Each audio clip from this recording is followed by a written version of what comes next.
Pat Robertson decided to take a rather serious topic, the issue of teen suicide, and tarnish it and make himself look like an ass.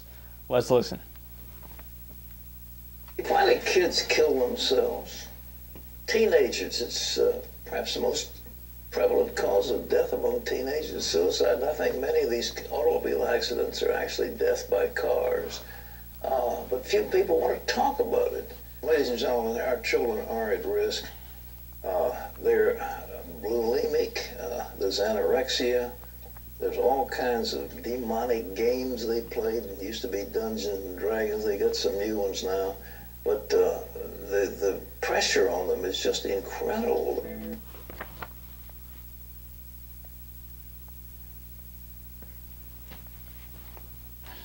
I'm not even going to get outraged. Like, usually when we play a Pat Robertson clip, I get outraged and I yell and I give you a laundry list of reasons why he's factually incorrect about what he's saying. No, in this clip, honestly, I think the dude means well. Like, he thinks, oh, how do we prevent teen suicide? Teen suicide is a bad thing. It's unfortunate. But Pat. Grandpa Pat. Dude, you're just taking stabs in the dark, man. No, Dungeons and Dragons does not lead to teens committing suicide. But come on, Pat. Come on, you got to know that, man. You just get off TV if you can't figure that out. I mean, think about how many, like, even if he wanted to run with the false narrative that games lead to teen suicide, you're like 3 or 4 generations removed from the right game. Like, all right, there was Dungeons and Dragons, but then there was Magic the Gathering in the 90s, and then there was Pokemon, and then there was other ones. And then furthermore, if you want to talk about games, go to popular games for today, like Halo or Call of Duty. Like, no, none of them. He's just like, Dungeons and Dragons lead to the kids being upset. And how?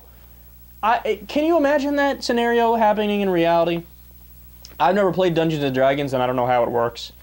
But like, oh, you know, I lost in TED to Dungeons and Dragons, so I gotta find a way to end my life. Pat, if anything, all these different types of games, they're outlets for kids to maybe relieve some fear or tension or stress or anxiety that they've been feeling. In fact, because I heard this clip, I did a little bit of research about it before I, wanted to come out here and talk about teen suicide. And it's still a very open-ended question as to what leads to the teen suicide rate being so high.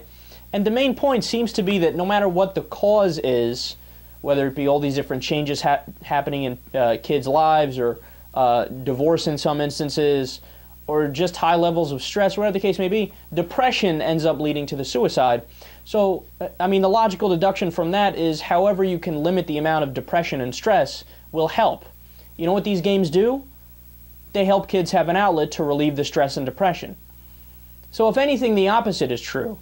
And don't even get me started, because Pat Robertson, when he says demonic possession, he doesn't mean it in like this analogous way to describe negative feelings. No, he actually means it literally. Like demons are going in kids' bodies. I mean, the dude's TV show was built for the 1950s.